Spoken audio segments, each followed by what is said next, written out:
Bienvenidos a la sección número 2 de la serie La Profecía de Daniel 11.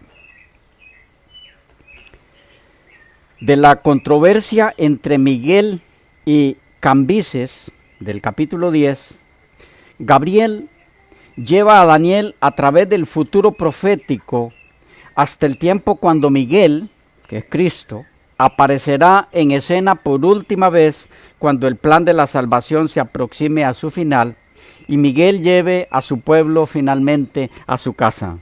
Ese futuro profético narrado por Gabriel es el tema de Daniel 11. De allí que se traduzca en la Nueva Biblia de Jerusalén: pero ahora voy a revelarte la verdad. Es decir, la verdad que le va a revelar es la verdad concerniente al conflicto venidero. ¿Ok? Vamos captando el punto. En el marco de la revelación de Dios con su pueblo y su plan de salvación centrado en Cristo, el Miguel de Daniel que defiende a su pueblo es el que se encarga principalmente de esto, a través de Gabriel. Que la revelación que Gabriel está por darle a Daniel, contenida en el capítulo 11, es en el marco del gran conflicto, entre el bien y el mal, dentro del contexto del plan de la salvación, y no simplemente una demostración de la omnisciencia divina para impresionar al ser humano. Se puede ver a través de una leve comparación de los capítulos 11 y 8, aún sin incluir en esa comparación las similitudes con los capítulos 7 y 9, donde se observa con toda claridad que los elementos del capítulo 8 relacionados con el plan de la salvación y el gran conflicto entre el bien y el mal que éste implica, elementos tales como el cuerno pequeño y su obra contra el santuario de Dios y contra su pueblo, la obra de este mismo cuerno pequeño contra el príncipe de los ejércitos y contra su verdad, están dispersos por todo el capítulo 11. Estos elementos, de tal manera que es particularmente notable el paralelismo entre Daniel 11 y Daniel 8. En ciertos casos en que diferentes expresiones son empleadas en la traducción, en el hebreo se emplean las mismas palabras. Algunos ejemplos de este paralelismo. 1. Medo-Persia, el carnero, Daniel 8, 3 y 20, con los reyes de Persia de Daniel 11, 2. 2. Grecia, el macho cabrío, de Daniel 8, 5 y 21, con Grecia, Daniel 11, versículo 3. Y el rey del verso 3 es el rey de Grecia del versículo 2. 3. El rey de Grecia se engrandece en gran manera, Daniel 8:8, con un rey valiente, el cual domina con gran poder. Lo mismo de Daniel 11:3. 4. El macho cabrío en su mayor fuerza, Daniel 8:8, con el rey valiente que domina con gran poder, Daniel 11:4. Estoy comunicando el punto. Los paralelismos que hay entre estos dos capítulos que se refieren a lo mismo. Esto nos indica que, siendo que lo que encontramos allí en el capítulo 8 es el gran conflicto entre el bien y el mal, entonces lo del capítulo 11 no es otra cosa que lo mismo. Es el gran conflicto entre el bien y el mal. No es simplemente, decía una forma de Dios de impresionar al ser humano diciendo yo conozco todo el futuro. No, hay mucho más que eso. Quinto ejemplo. El gran cuerno fue quebrantado, Daniel 8:8. Eso lo podemos comparar con el reino del rey valiente que es quebrantado, Daniel 11:4. Siguientes ejemplos para no numerarlos. Por su quebrantamiento, su reino es repartido hacia los cuatro vientos, Daniel 8:8. Con su reino repartido hacia los cuatro reinos del cielo, Daniel 11:4. Roma, el cuerno pequeño de Daniel 8:9, con Roma los hijos disipadores de tu pueblo. Daniel 11:14. El cuerno pequeño que se dirige hacia la tierra gloriosa o deseable, de Daniel 8:9, con el cuerno que estaría en la tierra gloriosa o deseable, Daniel 11:18, o el poder. El príncipe de los ejércitos, de Daniel 8:11, con el príncipe del pacto, de Daniel 11:22. Es alusión a lo mismo. El cuerno pequeño que quita el continuo, de Daniel 8:11, con los que quitan el continuo, de Daniel 11:31. El santuario que es echado por tierra, en Daniel 8:11, con el santuario que es profanado, en Daniel 11:31. El cuerno pequeño que echa por tierra la verdad, según Daniel 8:12, con el poder que actúa con engaño, Daniel 11:23. Es lo mismo. El cuerno pequeño hizo cuanto quiso y prosperó, Daniel 8:12. El rey que se ensoberbece, se engrandece y prospera, Daniel 11:36. La prevaricación asoladora, de Daniel 8:13. Se la compara con la abominación asoladora, de Daniel 11:31. Es lo mismo. El tiempo del fin, de Daniel 8:17, con al cabo del tiempo, de Daniel 11:40. El fin del tiempo de la ira, Daniel 8:19, con hasta que sea consumada la ira, de Daniel 11:36. Lo que ha de venir tendrá lugar al tiempo del fin, allí se cumplirá, según Daniel 8:19. Pero en el Daniel 11:27 y 35 se nos habla de el plazo que aún no ha llegado. El poder del cuerno pequeño que se fortalece, mas no con fuerza suya, Daniel 8:24. Se le compara con el poder que sale vencedor con poca gente, de Daniel 11:23. Es lo mismo. Destruirá maravillosamente, Daniel 8:24. Con el poder que sale con grande ira para destruir, Daniel 11:44. Destruirá al pueblo de los santos, Daniel 8:24, con los que caen a cuchillo y a fuego, de Daniel 11:33. Con su sagacidad hará prosperar el engaño, Daniel 8:25, con el que seducirá con lisonjas, de Daniel 11:32. Es el mismo poder. En su corazón se engrandecerá, Daniel 8:25. Comparado con el que se ensoberbecerá y se engrandecerá, de Daniel 11:36. Con sagacidad destruirá a muchos, Daniel 8:25. Comparado con los muchos que se juntarán a ese poder engañados con lisonjas, de Daniel 11:34. Se levanta contra el príncipe de los príncipes, Daniel 8:25. Comparado con el poder que se levanta contra el Dios de los dioses, Daniel 11:36. Y un ejemplo más de este paralelismo. Sin mano será quebrantado, Daniel 8:25. Comparado con el que vendrá a su fin y no tendrá quien lo ayude, Daniel 11:45. ¿Pudieron darse cuenta de cómo prácticamente los mismos poderes, por lo menos lo relacionado con el cuerno pequeño de Daniel 8, y que viene del 7 también, es el mismo poder mencionado en el capítulo 11? Esto nos indica entonces, repito, volviendo al punto que nos llevó a un vistazo general al paralelismo temático entre los capítulos 8 y 11 de Daniel, a que la verdad que va a ser revelada a Daniel en el capítulo 11 es la misma verdad respecto al conflicto entre el bien y el mal que se desarrollaría partiendo de un trasfondo histórico específico desde el imperio medo-persa hasta la segunda venida de Cristo en gloria.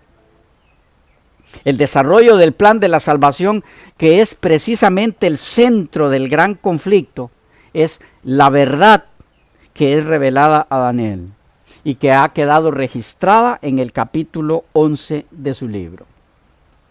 Nos corresponde entonces en esta serie indagar cuál es esa verdad, cómo nos afecta y cuál es la historia de su desarrollo anunciada con siglos de anticipación a través de la profecía bíblica, bosquejada en este impresionante capítulo, cargado de impactantes anuncios proféticos que incluyen hasta los más mínimos detalles históricos, como evidencia del preconocimiento de Dios de lo que está por venir y de su soberano control de la historia de la humanidad en el contexto del plan de la salvación centrado en Cristo. ¿En qué consistió entonces esta gran revelación? Volvamos al texto. Y ahora te mostraré, ¿qué cosa? La verdad. Daniel 11, 2a. ¿Cómo empieza a revelársele esa verdad? Se le dice: he aquí que aún habrá 3 reyes en Persia. Los acontecimientos que cubren la historia de los 3 reyes de la primera parte del versículo 2 se desarrollaron en el lapso de aproximadamente 44 años. ¿Quiénes fueron estos reyes y cómo se dieron las cosas?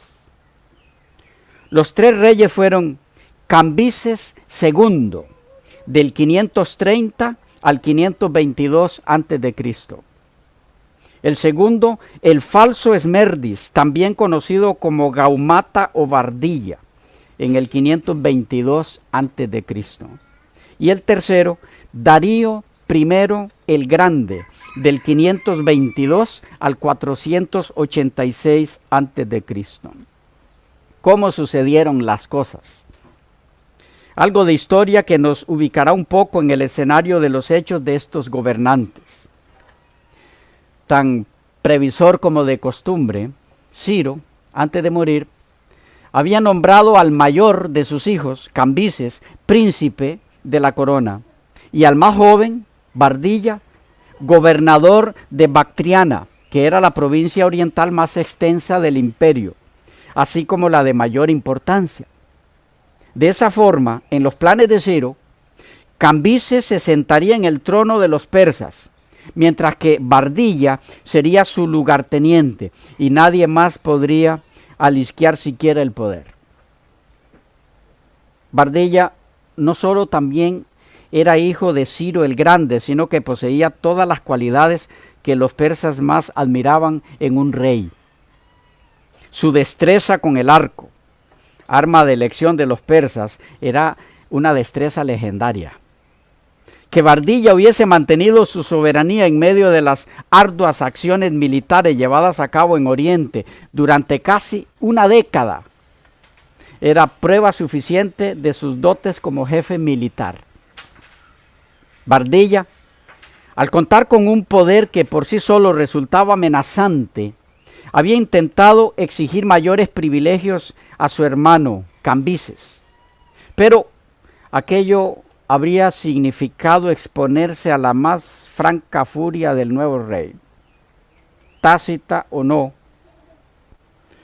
los dos hermanos formaban una unidad en la que Bardilla no era molestado, a él no se le molestaría en su provincia, y este a su vez cuidaría las espaldas de su hermano. Con la muerte de Ciro en el 529 a.C., Cambises se convierte entonces en rey de Persia.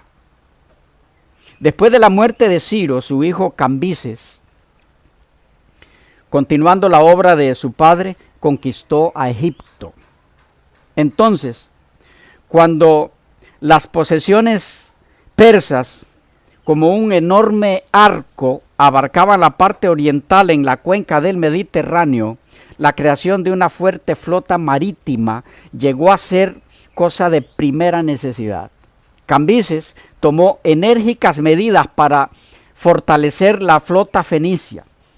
Los fenicios, que eran marinos expertos, formaron el núcleo de la flota persa, la cual completaba con barcos chipriotas y pronto se convirtió en una gran fuerza. Ahora bien, Mientras que a Ciro, su pueblo lo había amado y considerado un padre, a Cambises se lo recordaría en Persia de una manera muy distinta, como un héroe cruel y arrogante, tachándosele inclusive de déspota. Cambises muere en el 522 a.C. y es sucedido por Darío I. Pero, ¿quién debía haberlo sucedido? Bardilla. ¿Ok? Si van siguiendo la hilación de la historia. ¿Por qué no lo sucedió Bardilla a su hermano? ¿Cómo se dieron los acontecimientos? Lo lógico era que le sucediera a Bardilla. Lo interesante es que ya la profecía anuncia de antemano quién lo sucedería, porque ella sabía lo que iba a pasar. Me van captando el punto. Lo lógico era que le sucediera a Bardilla. Según la inscripción de Beistum, cuando Cambises se encontraba en Egipto, cierto Gaumata se rebeló en Media, haciéndose pasar por Esmerdis o Bardilla, el hermano menor de Cambises II. Pero, ¿cómo es que esta falsificación tuvo éxito? ¿Cómo es que el pueblo no se dio cuenta de que el tal Gaumata no era realmente el hermano de Cambises?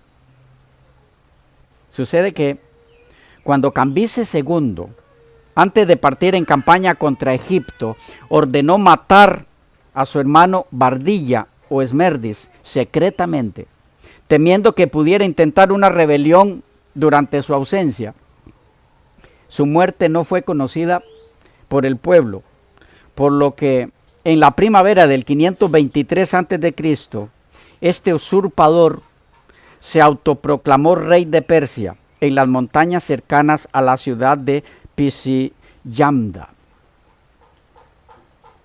Pero, ¿en qué cambia el hecho de que Bardilla hubiera sido asesinado algún tiempo atrás?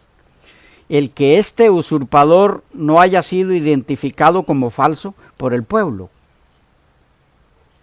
Pues, si el pueblo pensaba que Bardilla vivía, con más razón podían identificar a quien se estaba haciendo pasar por él, ¿no les parece? ¿Por qué no lo reconocieron? ¿O lo reconocieron y no les importó? Es que el problema no estaba en si era un usurpador o si era el propio Bardilla. El asunto que importaba en el momento de los hechos era que lo que este supuesto Bardilla ofrecía al pueblo era muy atractivo a los intereses de ellos. Debido al despótico gobierno de Cambises y su larga ausencia en Egipto, todos los pueblos persas, medos y las demás naciones reconocieron, aceptaron al usurpador del trono de Persia o de Persa, especialmente porque él garantizaba el perdón de los tributos durante 3 años. Parece que a través del tiempo algunos aprendieron esas técnicas, ¿verdad? En la política. Sencillo. Posiblemente el pueblo reconocía que él no era Bardilla, pero les ofreció: si me dan el trono, si me permiten tomar el trono, perdonados 3 años de impuestos. Les iba a preocupar que no era el verdadero Bardilla, no les interesaba. Ante eso, ¿qué importaba? Cómo se llamara o quién fuera él. Este Gaumata es uno de los sacerdotes revueltos contra el rey Cambises, a los que Heródoto llama magos. El pseudo Esmerdis gobernó durante 7 meses, antes de ser derrotado en el 521 a.C. por un grupo de nobles encabezado por Darío, quien se proclamó rey en su lugar. Mientras tanto, ¿qué había sucedido con Cambises? Una vez que Cambises II se puso al corriente de los hechos del usurpador, emprendió la marcha desde Egipto, donde él estaba, pero al comprobar que no quedaban esperanzas para su causa, acabó suicidándose en la primavera del año 523, dejando así el camino libre, ¿para quién? Para Darío, quien junto a 6 cómplices asesinó a Bardilla y se convierte en rey de Persia y sofoca una insurrección en Babilonia. El asesinato de Bardilla fue así. Según la historia, un 29 de septiembre del 522 a.C., un hombre que se hacía llamar Bardilla estuvo en Neseo, en un fuerte llamado Sictauratish, y fue allí donde Darío finalmente dio con él. Bardilla fue tomado completamente por sorpresa. Al parecer, los conspiradores y sus seguidores, en descarada cabalgata hacia las puertas de la fortaleza, anunciaron sin reparos que habían venido a ver al rey. Y los guardias, intimidados por el rango de los visitantes, se apresuraron a dejarles entrar. Solo una vez que estuvieron ya en el patio, ya demasiado cerca de las habitaciones reales, fue cuando alguien tuvo la idea de hacerle frente. Pero para entonces ya era demasiado tarde. Los asesinos, que superaban en fuerza a los cortesanos que se plantaban en el camino, irrumpieron en la cámara de Bardilla. El rey, según se cuenta, estaba con una concubina y desesperado intentó enfrentar a sus atacantes con la pata de un taburete roto, sin éxito. También se dice que fue el hermano de Darío, el fiel Artafernes, quien clavó la daga en su sitio. Y Bardilla, el hijo de Ciro, rey de los persas, cayó muerto. De esta forma, toman su lugar en la historia, cumpliendo en forma impresionante la profecía bíblica de este fascinante capítulo del libro de Daniel, los primeros 3 reyes en Persia. Repasamos: Cambises II, Bardilla o falso Esmerdis y Darío I.